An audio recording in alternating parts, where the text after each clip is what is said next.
Hello and welcome back to Space Engineers. In today's video, I'm once again taking a look at one of your designs that you recommended me on mod.io. And for today we are looking at something very heavily modded, but luckily it's all been neatly packed into a world file so you don't have to download anything extra. So this world is called the Mairon 3 system, but the ship we're looking at is called the Eclipse SV-01, which is this lovely thing that I'm currently standing on. So this is a exceptionally heavily modded ship that features so many new mods that I'm not even too sure what they are. But one of the most impressive mods in this world is not to do with the ship itself, but rather the world around us.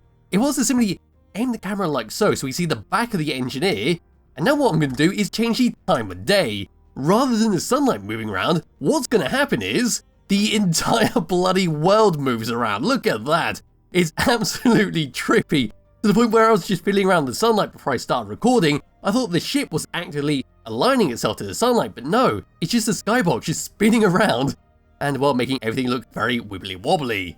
So putting the free camera back to where it was, I can't actually show you this in the spawn menu because it is in the world by default. When you start this up, it is a proper survival mode where you select where you want to be. If you were to select this ship, this is rated as hard, but if you were to select one of the easy ones, you will get a Land Rover. We'll take a brief look at that a bit later on. So what I'm going to do is using the free camera, so I'm just going to simply copy that, there we go, and move it up to there.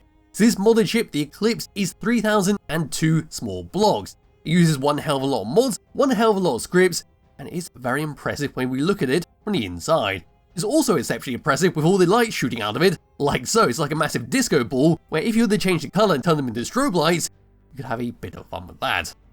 But yes, what we're going to do is have a quick look around the outside of this, a quick tour of the interior. We're going to fly around for a bit, see how it handles, and we'll see how useful this could potentially be at the start of survival mode.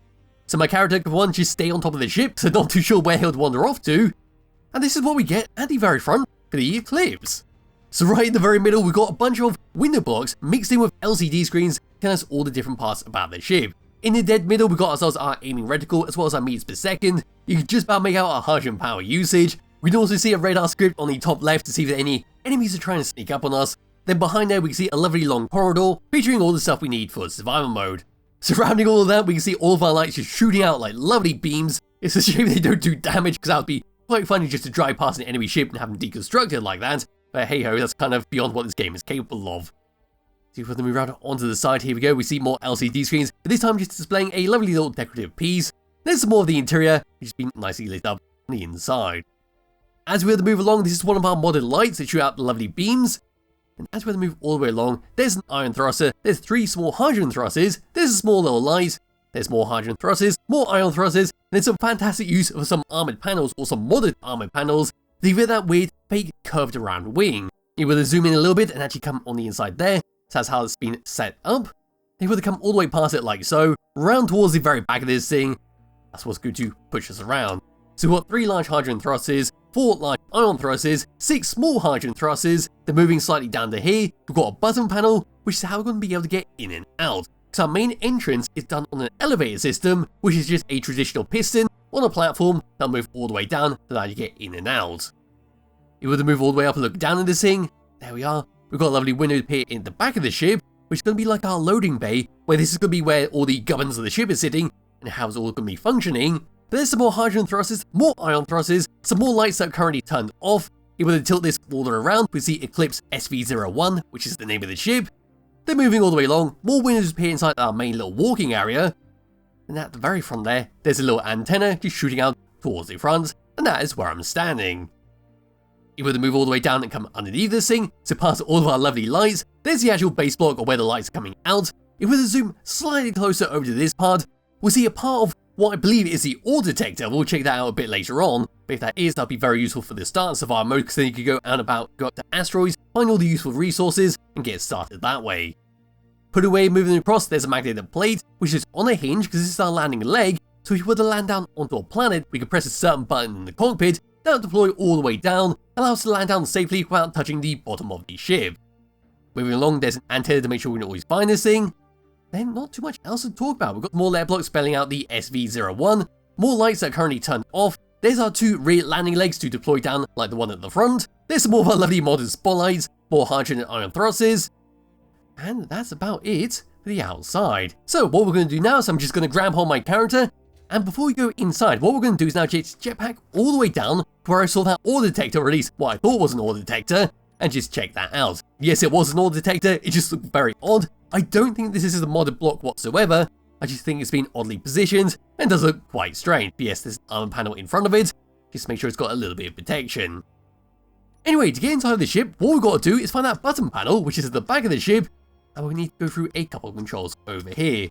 So we can see we've got a bunch of images displaying what's going on with it. We've got our elevator up and down, which is how we're going to get in and out. And we've got our lights to turn them on and off. We can see the little light down there. We then got our fueling ports to open and close that, which is going to be for this section up here. So these are our fueling ports running to that little spotlight. We will come all the way down once again, press that button. That's now going to open up and reveal to us a small connector. We can now dock that up, reload it, and do whatever with. Anyway, back down to here, closing that up. Over to this one, this is your fuel port pistons, where I suppose we need to open it up once again. Pressing that, now what's going to happen is they're going to jet out, just in case you can't connect it up with them sitting all the way inside the ship. Actually coming back to this, putting them all the way back, waiting a little bit, pressing that one, and now we can press the elevator button, bring that all the way down, now we can go up and inside. Come across to this, landing myself down, there we are, we now press this button, and up we come. This is the first room we're greeted with. So we can see a double door front airlock that takes us to the front of the ship, where we're going to drive this thing around. But for the rest of the room, like I said, it's a massive gobbledygook of all the stuff the ship needs to function. So we see some hydrogen engines, we've got a bunch of conveyors, a load of gyroscopes, we've got some freight crates, some barrels, we've got some conveyor caps lining the wall. Up there's an LCD screen telling us all the things about our ship. So we see our power, we see our tanks and how full they are. Then coming to the opposite side, we see more gyroscopes, more conveyors, we've got a couple of batteries, O2H2 generators, and a few more freight crates. But this time, no LCD screen telling us all the stuff about the ship. This one, I believe, might be turned off. No, it is not. So there's one there to set up if you wanted it. That's that for this room. Now what we're going to do is open up this, come into here, close behind me, and as you saw, the floor now is just lit up with a lovely blue glow to signal that we're going inside. Opening up this, coming through here, and this is the main interior, where as you can see, we've got something similar to the animated cockpit mod, where our cryopod is now opened up and will close up when we go on the inside. How about that? Is a very nifty little thing, and does add a bit more realism to the game. Anyway, hopping out of that, looking over here, got a weapon locker, down to there, it's a custom weapon controller, which is currently not set up with anything. Over to here is then a medium cargo container, which we can open up via some access panels, where inside we've got a couple of tools, and then got a med kit, but then got a power kit, which is always useful. Then turn around to the opposite side, and then got ourselves this survivor kit, there's an O2H2 generator, there's an oxygen tank, a couple of seats for some passengers, then over to this section, and on the opposite side, a massive hodgepodge of all different things. So we've got programmable blocks, we've got small cargo containers, up here we see our script telling us all the components, ingots and ores inside the ship. Onto the opposite side, and then got our weapon, tools, ammunition, and then power and hydrogen in the tanks, much like the one we saw at the very back of this ship. We come all the way down to here and access one of these programmable blocks. We see inside here we've got ourselves itsy simple doors, which allow the doors to close up automatically. If we come into this one and come into the script, there we are, we see we've got our automatic LCD screens. Coming around to the opposite side, entering into this one, all the way down, there we are, we've got Whip's integrity script, then coming out of this one, over to the last one, and scrolling all the way down, we see we've got a script for a sound block, where it's going to play different sound effects depending on what you're doing. Not too sure what this one actually is, so simply leave that as it is. But yes, we've got a couple of LCD screens which are currently turned off. If we were to turn them on, they just got a fancy image on them. And I believe that's about it for the inside of the ship. So what we'll do is come into the cockpit, first person view, this is all we can see. There's our lovely decorative LCD screens on the side. Down to there we see our power and hydrogen, on the opposite side our meters per second. Up to there is our locked target, then onto the opposite side we can see our radar script, and of course our range and all of that. Looking into the middle and bringing up the HUD, we've got a lovely mod on here that's telling us everything about the ship, so don't have to memorize any of the controls. So we've got number 1 for our O2H2 generators to turn them on and off. Number 2 is then for your batteries to recharge on and off. Number 3 is for your gyroscopes, number 4 for your ion thrusters, number 5 for your hydrogen thrusters, number 6 for your ore detector, number 7 is also for your ore detector, but this is going to be to broadcast the signal on and off, number 8 is then for your projector spotlights, then number 9 is for a piston at the very back of the ship to allow people to get in and out. There we are, we now manually open that up and close it. And it's almost like it's not there. It fits perfectly with the rest of the ship, to the point you really cannot see it until you open it up and out it pops. Anyway, putting that all the way back into first person view, over to tab number 2, we then got some time blocks which are going to be to control our landing legs below the ship.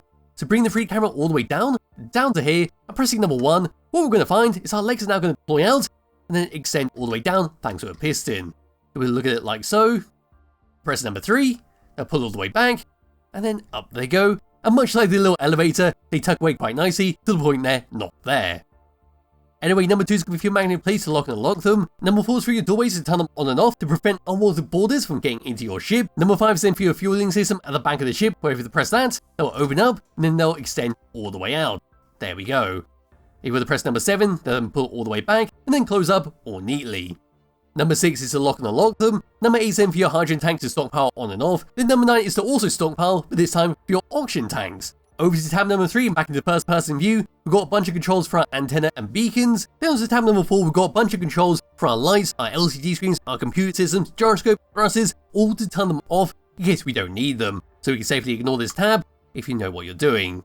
So moving forwards, and yes, those hydrogen thrusters are coloured blue, this thing is very odd. The way it drives forwards, it seems to actively fight me, but I'm not too sure that's the skybox moving around me, or if the ship is just actively pulling all the way down. And yes, we have exceeded 100 meters per second, we are going faster and faster and faster, and it looks like we do have an absolute speed limit on how fast this ship can actually go, which is a very odd mod. Usually what happens when you remove the speed limit is that you can keep going faster and faster and faster until basically the game breaks, but it looks like there is a certain amount of speed you can get, much like wheels on a planet. So yes, we got to 271 meters per second, which is absolutely fantastic for scooting around in space. Then coming to a stop, well, we're actually slowing down at quite a fast rate. And if you want to slow it down a bit quicker, we do have plenty of gyroscope controls on this, so we can do 180, boost all the way forwards, and that should hopefully help out quite a lot. It's very hard to actually judge how fast this thing is actually going, but we have burnt through one hell of a lot of hydrogen just doing that small little maneuver. So with our hydrogen thrusters moving left and moving right, we are very slow with that. Moving all the way down, still very slow. Moving all the way up, that's still going to be very, very slow because we lost all of our hydrogen using that little maneuver and of course scooting around at 271 meters per second. Then as for gyroscope controls, this is what we get. We are very heavy, very meaty, but still got a nice amount of control on this, so we can do some maneuvering with it. And well, it certainly suits this size of ship. So now what I'm going to do is do something slightly different, and that is I'm going to hop out of this and now respawn. So now I'm going to hit that, and now I'm going to be sent back to the spawning menu. Here we are, these are the options we get at the start of the game. So we see a lovely little land vehicle to use, then all the way down to here, here's the Eclipse with a very hard difficulty. So we're going to do that one more time, hop into this, then we're going to crash it down onto the planet, because there's not too much else to talk about. So what we're going to do is now make sure everything is turned on. Here we go, turn off the hydrogen engine because I don't need it, and now I've got to find out where that planet has gone. There it is. So just going to aim straight towards it. Here we go, turn off my dampeners, I'm going to charge all the way towards it. So while I'm driving over to this planet, how would this ship fare at the start of survival mode? Well, we've got the very basics of what we need. In fact, we've got more than the basics. We've got an ore detector straight off the bat, so we can go up to asteroids and collect up some precious resources, and even go and find uranium, which would be very, very useful to have at the very start of the game.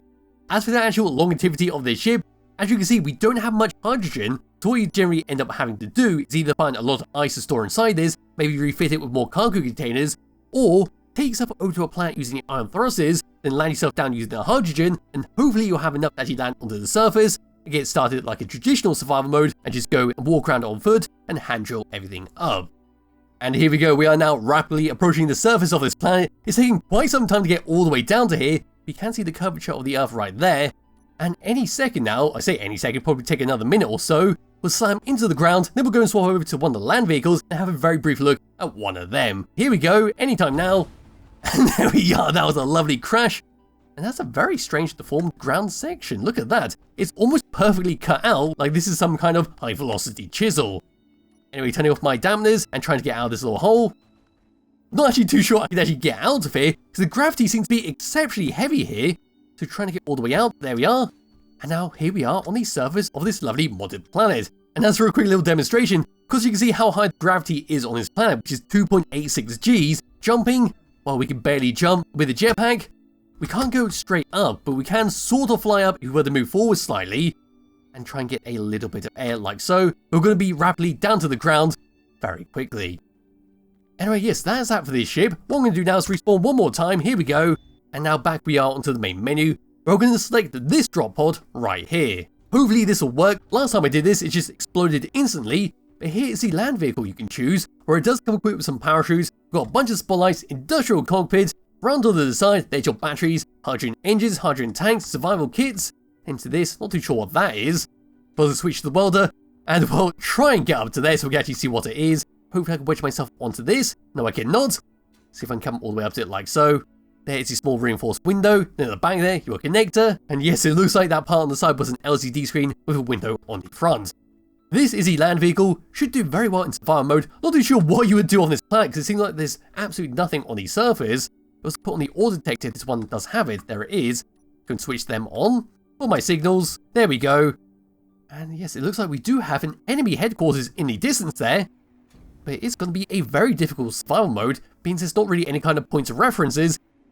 As for that, that's pretty much it for these little vehicles. They're lovely little vehicles to use in a modded world if you do want to have something different to the traditional survival mode. And maybe I might start a survival mode and actually try this out and see how they fare. But anyway, that is that for this video. There'll be a link to the description below if you wish to start and plan out yourself. I highly recommend you do.